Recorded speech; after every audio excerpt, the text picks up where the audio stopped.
up so they can hear you. Okay. Okay. Okay. She's very soft spoken as well. In front of certain crowds, she's very soft spoken. So Benita and I share some commonalities because 8 months, let me see, 6 months after Carl passed, her husband Anthony passed. And Anthony was in the photo, if you saw it. You see her about Israel and Bali and all them other places that you want to go to. But it was as if I relived the moment all over again. And I don't know what's up with the floor and pants. Except our household, the floor was clean. But this one says, get up, you got on white pants. Come on, get up off the floor. I said, I need to go and see Benita. I need to make sure. And it was as if in a particular direction. But they just parked and sat there. And so somebody came and said, hey, so-and-so is in the room. They've been in there for a minute. Oh, no. We got to get them out. We got to get them out. Came up with this story. I came in the room. Benita, it's time for you to take your bath now. Do you remember? Yes. What did you do? It did help. That some of the things that we discussed would be helpful to other people as they are grieving. Yeah. Is there one particular thing, like when you think about all the stuff that you had to, do and all of the different, is there one particular thing that you can think of that would be helpful for somebody that's like in a similar situation that she had the room for it, and the people just seem to come from everywhere? Yeah. Or would you say it was more overwhelming for you? Comfort. It was? Yeah, definitely. Okay. Yeah. Was it comforting to hear people talk about different stories about him, or can you identify what was comforting for you at all? It's like kind of hung up. It was like,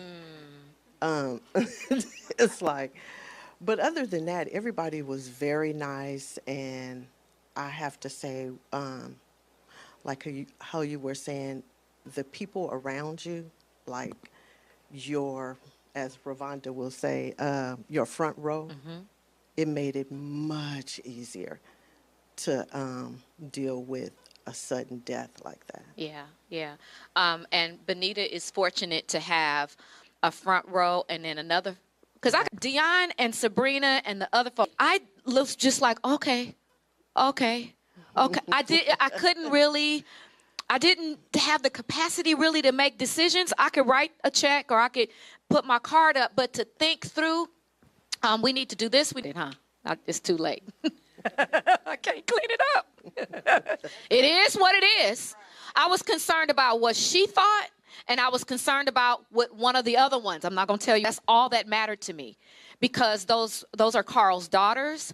And if they would have said, no, I really prefer, I would have made that happen, right?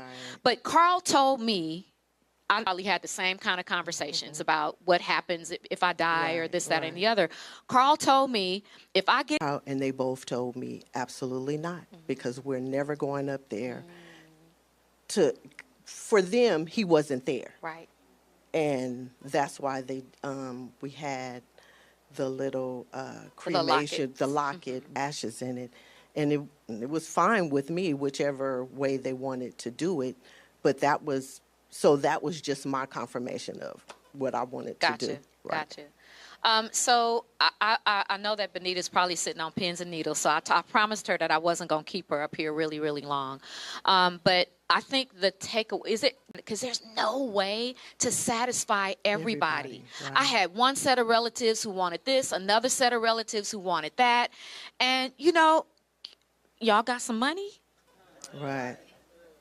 I mean, because I have to live. I'm a widow. I wasn't expecting him to live. So we talk about insurance. Carl and I was an insurance broker before Kevin needed. Not that I didn't need it from Carl, just did not see the benefit. He just wasn't getting it for whatever reason, because he felt like there were other things that were more important. You guys, insurance is for your loved one. It's not you, the person. One of the most loving things that you can do is to make sure that you have a policy in place. It doesn't have to be millions of dollars. It doesn't have to be hundreds of thousands of dollars. Some people's grieving process. So anyway, Benita, You got one more thing to say?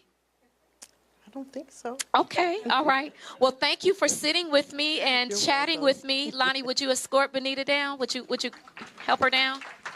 That's good. You can be right there. So, do you guys? I don't know how I'm going to do this. Somebody might actually have to come up here. Where is a grandkid? Come here, Manny? This is Emmanuel. In Christ, he started to do a lot of traveling for them, and so I'm a real big note writer. I will write a note on anything. If I will write a note. My kids can attest to this. But at any rate, I bought Carl a travel bag when he was doing some of his traveling. And I have it here today because I just brought some, not for sentimental reasons, but I just brought it because it was a nice size bag for my stuff. And so while I was going through the pockets looking for stuff, I felt that I wrote to Carl. I wish I Friday. This past Saturday, they had a game. His school, Castlemont, had a game against McClymonds. And I said, man, if Carl had been here already, and the title was gone, so the Lord gave me this, Trading Grief for Grace. But why Trading Grief for Grace? It's a choice. We can make a choice to remain in grief, or we can make a choice to accept God's grace to pull us out of it. And it's not something that will happen automatically. My sister Terry is here who can attest to it. Carl and her husband Gene were best friends.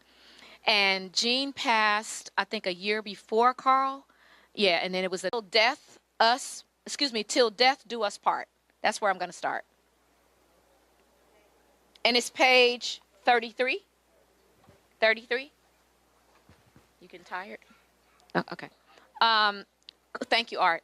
Carl had several health warnings, including at least 2 short stays in the hospital. I hoped that he would finally get the point. Societies in developed countries are predominantly digital. People have been journaling for centuries, and journaling is a prevalent form of writing, whether one uses an expensive leather-bound journal, an app, or a notebook purchased at the dollar store. When I was a preteen, I typed over 85 words per minute with accuracy at one point in my life. Though I haven't taken a typing speed test in years, my fingers stay ready and still moving with speed and accuracy. Why do I write? There are several reasons. First, as I mentioned above, writing is one of the gifts connected to my purpose, which is to teach, write, and to serve. If I do something out of one of those categories, it will cause imbalance, which is unacceptable. Second, writing is therapeutic because writing allows me to escape, especially if I am writing a fictional story, which I love to do. Truth is not always easy to accept, but it is even more challenging to receive when bluntly. I use storytelling, speaking engagements, and when I'm coaching others. Jesus used parable stories as one of his own. Put on your comfy pajamas, turn on the fireplace if you got it or your heater, snuggle up in your favorite chair or something, and read the book for yourself. I think that you will find it enjoyable. I think that you will find some parts of it comical, and I think you will find some parts of it where you begin to look inward and begin to say, I think I'm ready to start healing. Because that's about. I didn't share my life with everybody just because he's my Emmanuel. Emmanuel is with us. Every time that whether it was because of your finances, loss of relationships, if you have children and they are leaving, they've left the home, you're an empty nester now. There's a certain amount of grieving there's a grieving process. Yes, I understand that you've only got 2 hands.